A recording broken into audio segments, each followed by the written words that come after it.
প্রত্যেকটা সিটে একটা করে বালিশ দেওয়া হয়েছে। এটা দেওয়াতে অনেকে কষ্ট পাচ্ছিল এবং দাবিও ছিল। সেই প্রেক্ষিতে বর্ষাটা খুব সুখকর এবং আরামদায়ক হয়েছে।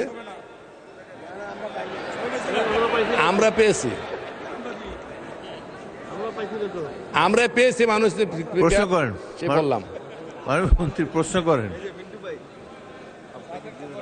মাননীয় স্পিকার, আমার প্রশ্ন বাণিজ্য মন্ত্রী মহোদয় অনুগ্রহ করে বলিবেন কি নিত্য প্রয়োজনীয় দ্রব্যের মূল্য নিয়ন্ত্রণে সরকার কি কার্যকর পদক্ষেপ গ্রহণ করিয়াছে? ধন্যবাদ মাননীয় স্পিকার। মাননীয় প্রতিমন্ত্রী, বাণিজ্য মন্ত্রণালয়।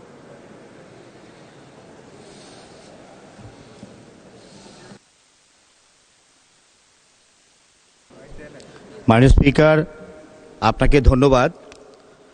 আপনার মাধ্যমে প্রশ্নকর্তা মাননীয় সংসদ সদস্যকেও ধন্যবাদ।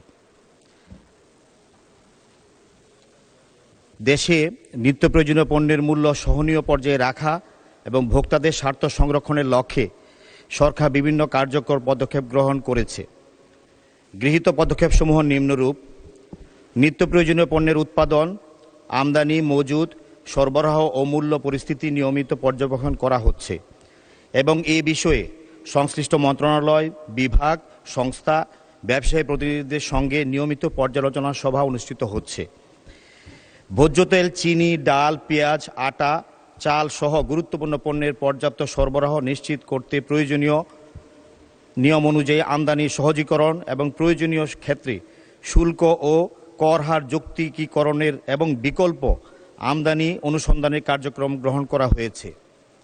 বাজারে কৃত্রিম সংকট, মজুতদারি, অযৌক্তিক মূল্য বৃদ্ধি ও অসাধু ব্যবসায়িক কার্যক্রম প্রতিরোধে জাতীয় ভোক্তা অধিকার সংরক্ষণ অধিদপ্তরের মাধ্যমে নিয়মিত বাজার তদারকি ও অভিযান পরিচালনা করা হচ্ছে এবং আইন ভঙ্গকারীদের বিরুদ্ধে আইনানুগ ব্যবস্থা গ্রহণ করা হচ্ছে।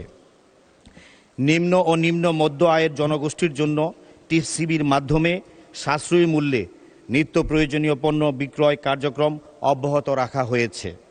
বাজারে প্রতিযোগিতামূলক পরিবেশ বজায় রাখা এবং সরবরাহ শৃঙ্খল সাপ্লাই চেইন কার্যকর করার লক্ষ্যে সংশ্লিষ্ট অংশীজনদের সঙ্গে সমন্বিত কার্যক্রম পরিচালনা করা হচ্ছে। পণ্যের বাজার পরিস্থিতি নিবিড়ভাবে পর্যবেক্ষণপূর্বক প্রয়োজনীয় ক্ষেত্রে দ্রুত নীতিগত সিদ্ধান্ত গ্রহণ করা হচ্ছে যাতে সাধারণ ভোক্তাদের উপর মূল্যবৃদ্ধির নেতিবাচক প্রভাব কমানো যায়।